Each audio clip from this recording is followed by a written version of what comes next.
ಎಲ್ಲರಿಗೂ ನಮಸ್ಕಾರ. ಸ್ಪರ್ಧಾ ಸ್ಟಾರ್ಸ್ ಅಕಾಡೆಮಿಗೆ ಸ್ವಾಗತ. ನಾನು ನಿಮ್ಮಾನು. ಇವತ್ತಿನ ಈ ವಿಡಿಯೋದಲ್ಲಿ GPSTR ಪೇಪರ್ 2 ಪಾರ್ಟ್ 1 ಇತಿಹಾಸವನ್ನು ಸಂಪೂರ್ಣ ಸಿಲೆಬಸ್ ಡಿಸ್ಕಷನ್ ಮಾಡೋಣ. ಈ ವಿಡಿಯೋ ಯಾಕೆ ಮುಖ್ಯ ಅಂದರೆ GPSTR ಪರೀಕ್ಷೆಗೆ ಪೇಪರ್ 2 ಅಲ್ಲಿ ಇತಿಹಾಸಕ್ಕೆ ಸಂಬಂಧಪಟ್ಟಂತೆ ತುಂಬ ಸ್ಕೋರಿಂಗ್ ಸಬ್ಜೆಕ್ಟ್ ಆಗಿದೆ. ಆದ್ದರಿಂದ ಮೊದಲು ಸಂಪೂರ್ಣ ಸಿಲೆಬಸ್ ಅರ್ಥ ಮಾಡಿಕೊಂಡ್ರೆ ಓದೋದು ಸುಲಭ ಆಗುತ್ತದೆ. ಇತಿಹಾಸದಲ್ಲಿ ಒಟ್ಟು 26 ಅಧ್ಯಾಯಗಳನ್ನು ಒಳಗೊಂಡಿದೆ.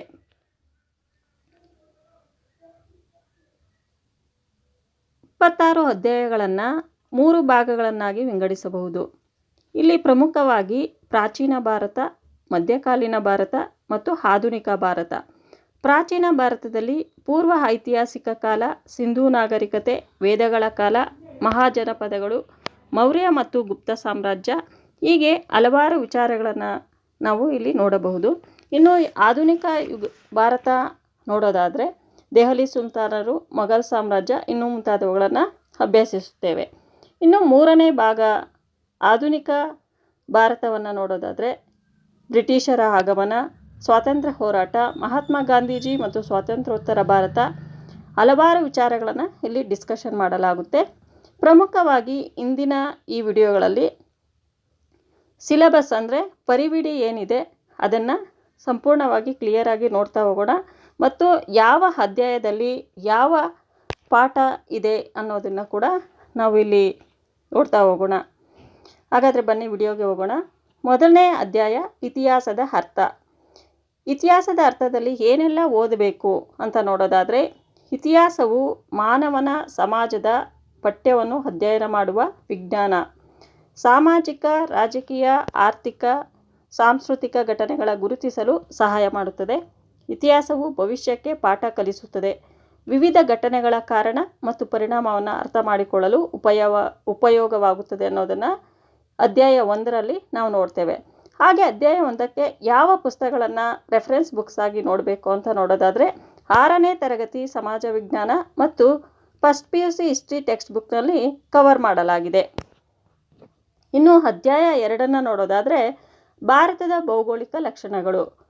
ಇಲ್ಲಿ ಭಾರತದ ಭೌಗೋಳಿಕ ಲಕ್ಷಣಗಳು ಅಂದಾಗ ಯಾವ ವಿಷಯಗಳನ್ನು ಕವರ್ ಮಾಡಬೇಕು, ಎಷ್ಟು ಓದಬೇಕು ಅನ್ನೋದು ಬಹಳ ಇಂಪಾರ್ಟೆಂಟ್ ಆಗಿರುತ್ತೆ. ಹಾಗಾಗಿ ಏನೆಲ್ಲ ಓದಬೇಕು ಅನ್ನೋದನ್ನು ನೋಡೋಣ. ಭಾರತವು ಭೌಗೋಳಿಕವಾಗಿ ವಿಭಿನ್ನ ಪ್ರದೇಶಗಳಿಂದ ಕೂಡಿದೆ.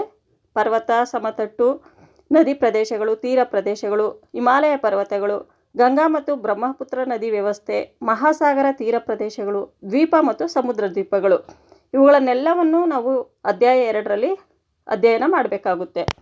ಇನ್ನು ರೆಫರೆನ್ಸ್ ಬುಕ್ಸನ್ನು ನೋಡೋದಾದರೆ 6ನೇ ತರಗತಿ ಸಮಾಜ ವಿಜ್ಞಾನ ಮತ್ತು ಫಸ್ಟ್ PUC ಹಿಸ್ಟ್ರಿ ಅಂದರೆ ಜಿಯೋಗ್ರಫಿ ಟೆಕ್ಸ್ಟ್ ಬುಕ್ನಲ್ಲಿ ಕವರ್ ಮಾಡಲಾಗಿದೆ. ಅಧ್ಯಾಯ 3 ಇತಿಹಾಸದ ಮೂಲಾಧಾರಗಳು. ಅಂದರೆ ಇತಿಹಾಸದ ಮೂಲಾಧಾರಗಳು ಅಂತ ಹೇಳಿದ್ರೆ ವಿವಿಧ ಮೂಲಾಧಾರಗಳಿಂದ ಗೋಚರವಾಗುವ ಇತಿಹಾಸದ ಮಾಹಿತಿ. ಇಲ್ಲಿ ಸಾಹಿತ್ಯಾಧಾರಗಳು, ಪುರಾತತ್ವ ಆಧಾರಗಳು, ಶಾಸನಗಳು, ನಾಣ್ಯಗಳು, ಮೌಖಿಕ ಪರಂಪರೆಗಳು, ಜನಪದ ಕಥೆಗಳು ಮತ್ತು ಶಾಸ್ತ್ರೀಯ ಗ್ರಂಥಗಳ ಬಗ್ಗೆ ತಿಳಿದುಕೊಳ್ಬೇಕಾಗುತ್ತೆ. ಈ 3ನೇ ಚಾಪ್ಟರ್ಗೆ ಸಂಬಂಧಪಟ್ಟಂತೆ ಯಾವ ಪುಸ್ತಕಗಳಲ್ಲಿ ಅಧ್ಯಯನ ಸಾಮಗ್ರಿ ಸಿಗುತ್ತೆ ಅಂತ ನೋಡೋದಾದರೆ 8ನೇ ತರಗತಿ ಸೋಷಿಯಲ್ ಸೈನ್ಸ್ ಹಿಸ್ಟ್ರಿ ಟೆಕ್ಸ್ಟ್ ಬುಕ್ಕಲ್ಲಿ ಸೋರ್ಸ್ ಚಾಪ್ಟರ್ನಲ್ಲಿ ಕವರ್ ಆಗ್ತದೆ. ಇನ್ನು state board PUC history text ಬುಕ್ಸ್ನಲ್ಲಿ introduction to history section often explain ಸೋರ್ಸಸ್ನಲ್ಲಿ ಕಾನ್ಸೆಪ್ಟ್ ಬ್ರಾಡ್ಲಿ ಸಿಗುತ್ತೆ. ಇನ್ನು 4ನೇ ಅಧ್ಯಾಯವನ್ನು ನೋಡೋದಾದರೆ ಭಾರತದ ಭೌತಿಕ ವೈಶಿಷ್ಟ್ಯಗಳು.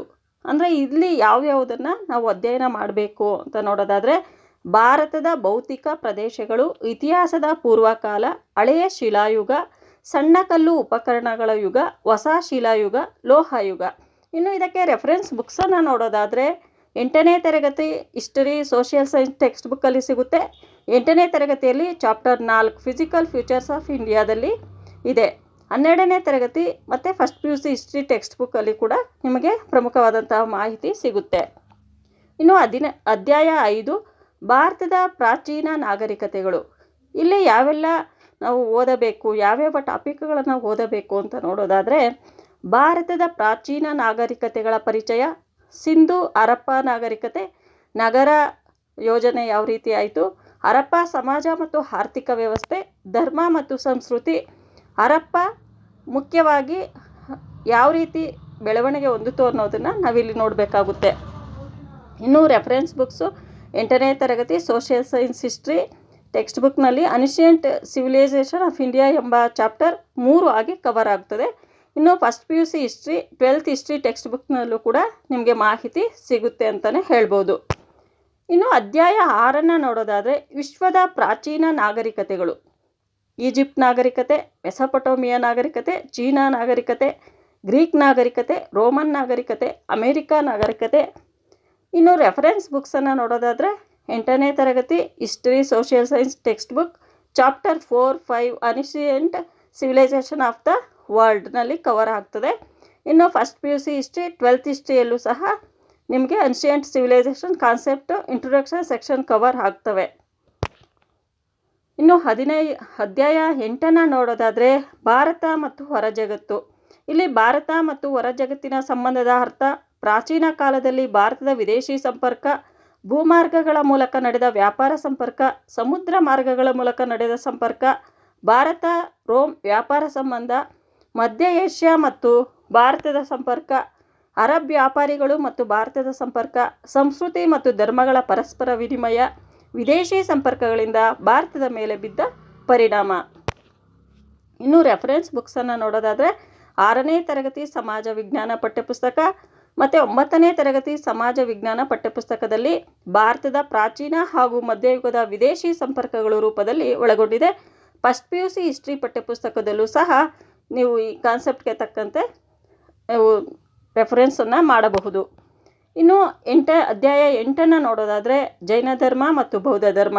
ಇಲ್ಲಿ ಯಾವ್ಯಾವುದನ್ನು ಓದಬೇಕು ಅಂತ ನೋಡೋದಾದರೆ ಹೊಸ ಧರ್ಮಗಳ ಉದಯ, ಜೈನ ಧರ್ಮದ ಸ್ಥಾಪನೆ, ಜೈನ ಧರ್ಮದ ತೀರ್ಥಂಕರು, ಜೈನ ಧರ್ಮದ ಮೂಲ ತತ್ವಗಳು, ಜೈನ ಧರ್ಮದ ಪಂಥಗಳು, ಬೌದ್ಧ ಧರ್ಮದ ಸ್ಥಾಪನೆ, ಬುದ್ಧನ ಜೀವನದ ಪ್ರಮುಖ ಘಟನೆಗಳು, ಜನನ, ಮಹಾಭಿನಿಷ್ಕ್ರಮಣ, ಜ್ಞಾನೋದಯ, ಧರ್ಮಚಕ್ರ ಪ್ರವರ್ತನ, ಮಹಾಪರಿನಿರ್ವಾಣದ ಬಗ್ಗೆ ತಿಳ್ಕೊಂಡಿರಬೇಕಾಗುತ್ತೆ. ಚತುರ್ಸತ್ಯಗಳ ಬಗ್ಗೆ ತಿಳ್ಕೊಳ್ಬೇಕಾಗುತ್ತೆ. ಅಷ್ಟಾಂಗ ಮಾರ್ಗ, ಬೌದ್ಧ ಧರ್ಮದ ಪಂಥಗಳು, ಜೈನ ಬೌದ್ಧ ಧರ್ಮಗಳ ಕೊಡುಗೆಗಳ ಬಗ್ಗೆ ತಿಳ್ಕೊಳ್ಬೇಕಾಗುತ್ತೆ. ಇನ್ನು ರೆಫರೆನ್ಸ್ ಬುಕ್ಸನ್ನು ನೋಡೋದಾದರೆ 6ನೇ ತರಗತಿ ಸಮಾಜ ವಿಜ್ಞಾನ ಪಠ್ಯಪುಸ್ತಕ, 9ನೇ ತರಗತಿ ಸಮಾಜ ವಿಜ್ಞಾನ ಪಠ್ಯಪುಸ್ತಕ, ಪ್ರಥಮ PUC ಇತಿಹಾಸ ಪಠ್ಯಪುಸ್ತಕದಲ್ಲಿ ಮಾಹಿತಿ ಸಿಗುತ್ತೆ.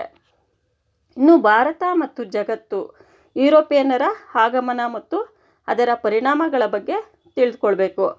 ಮೊದಲನೇದಾಗಿ ಯುರೋಪಿಯನ್ನರ ಆಗಮನ, ಪುನರ್ಜೀವನ, ಮಾನವತಾವಾದ, ಕಲೆ ಮತ್ತು ವಾಸ್ತುಶಿಲ್ಪ, ವಿಜ್ಞಾನ ಅಭಿವೃದ್ಧಿ, ರಿಫಾರ್ಮೇಷನ್ ಚಳುವಳಿ, ಧಾರ್ಮಿಕ ಸುಧಾರಣಾ ಚಳುವಳಿ, ಭೌಗೋಳಿಕ ಅನ್ವೇಷಣೆಗಳ ಬಗ್ಗೆ 9ನೇ ಅಧ್ಯಾಯದಲ್ಲಿ ನಾವು ಅಧ್ಯಯನವನ್ನು ಮಾಡುತ್ತೇವೆ.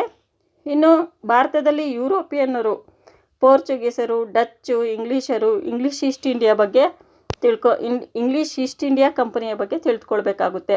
ಇನ್ನು ರೆಫರೆನ್ಸ್ ಬುಕ್ಸನ್ನು ನೋಡೋದಾದರೆ 6ನೇ ತರಗತಿ ಸಮಾಜ ವಿಜ್ಞಾನ ಪಠ್ಯಪುಸ್ತಕ, 9ನೇ ತರಗತಿ ಸಮಾಜ ವಿಜ್ಞಾನ ಪಠ್ಯಪುಸ್ತಕ, ಪ್ರಥಮ PUC ಇತಿಹಾಸ ಪಠ್ಯಪುಸ್ತಕವನ್ನು ರೆಫರೆನ್ಸ್ ಬುಕ್ಸ್ ಆಗಿ ಬಳಸಬಹುದು. ಇನ್ನು ಅಧ್ಯಾಯ 10 ಪ್ರಮುಖ ರಾಜ್ಯಗಳು ಮತ್ತು ಅವರ ಕೊಡುಗೆಗಳು. ಗುಪ್ತರು, ವರ್ಧನರು, ಶಾತವಾಹನರು, ಕದಂಬರು.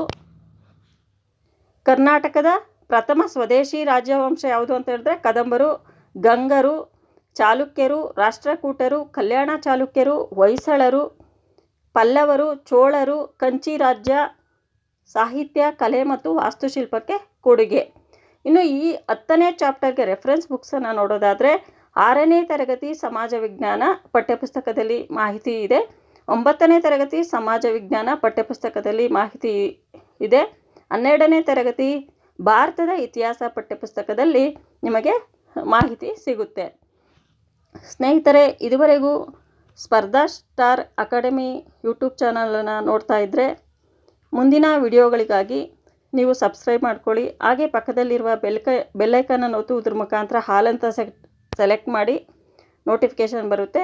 ನಿಮಗೇನಾದರೂ ಈ ಮಾಹಿತಿ ಇಷ್ಟ ಆಗಿದ್ದರೆ ಲೈಕ್ ಮಾಡಿ, ಶೇರ್ ಮಾಡಿ, ಕಮೆಂಟ್ ಮಾಡಿ ಅಂತ ಹೇಳ್ತಾ ಮುಂದಿನ ವಿಡಿಯೋದಲ್ಲಿ ಇನ್ನೂ ಉಳಿದಂತಹ ಚಾಪ್ಟರ್ಸನ್ನು ಡಿಸ್ಕಷನನ್ನು ಮಾಡೋಣ. ಮತ್ತು ಒಂದೊಂದು ಅಧ್ಯಾಯವನ್ನು